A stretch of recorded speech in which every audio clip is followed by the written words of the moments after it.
علی ایک ہونہار لڑکا تھا، لیکن غربت نے اس کی صلاحیتوں کو دبایا ہوا تھا۔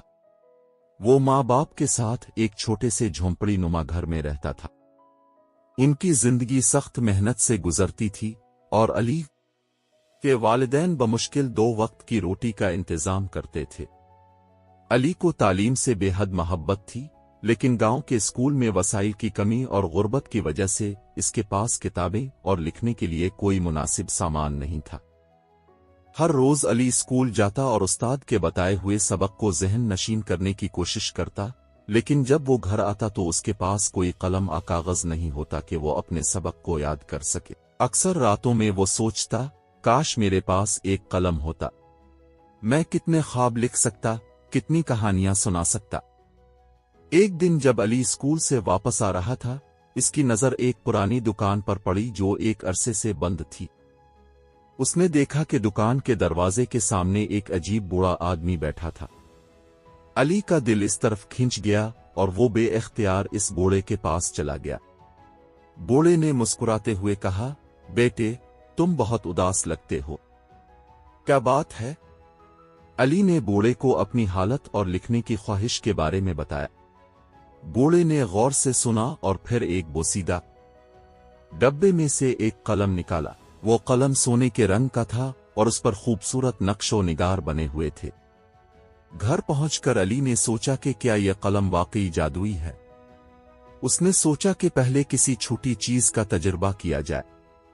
اس نے ایک پرانی کاپی کے پچھلے صفحے پر لکھا، میرے پاس ایک نیا بستہ ہو۔ چند لمحوں بعد ایک خوبصورت بستہ اس کے سامنے موجود تھا۔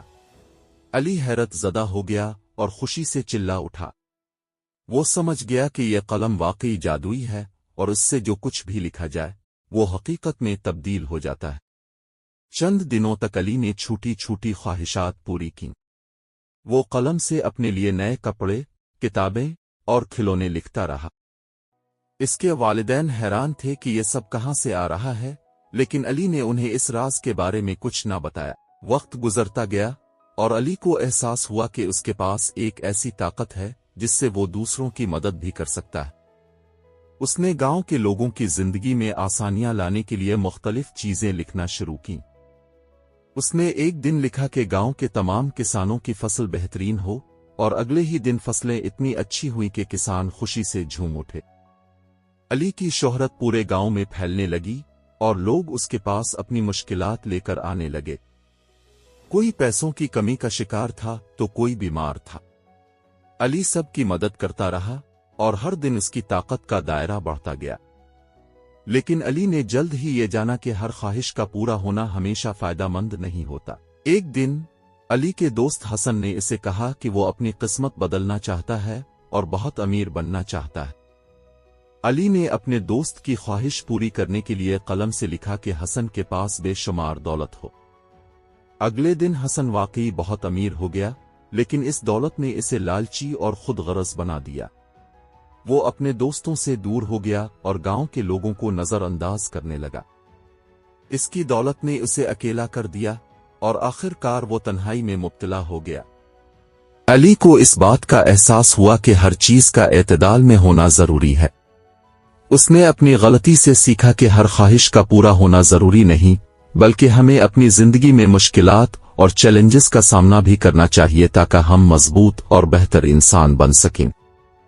علی نے فیصلہ کیا کہ وہ اب جادوئی قلم کا استعمال صرف نیک کاموں کے لیے کرے گا، اور وہ ہر کسی کی خواہشات کو پورا کرنے کی بجائے انہیں یہ سکھائے گا کہ محنت اور صبر کا راستہ ہی کامیابی کا سچا راستہ ہے۔ اس نے اپنے دوست حسن سے بھی معذرت کی اور اس سے کہا کہ وہ اپنی دولت کو لوگوں کی مدد کے لیے استعمال کرے۔ حسن نے علی کی بات مان لی اور گاؤں میں فلاحی کاموں کا آغاز کیا، جس سے پورا گاؤں خوشحال ہو گیا۔ علی نے آخر کار جادوئی قلم کو ایک دریا میں پھینک دیا تاکہ اس کا غلط استعمال نہ ہو سکے۔ اس نے یہ سیکھا کہ اصل طاقت قلم میں نہیں، بلکہ انسان کی نیت اور ارادے میں ہوتی ہے۔ علی نے اپنی تعلیم مکمل کی اور ایک کامیاب انسان بن گیا، لیکن اس نے کبھی اس راز کو نہیں بھلایا کہ اصل کامیابی محنت، ایمانداری اور دوسروں کی بھلائی کے جذبے میں ہے۔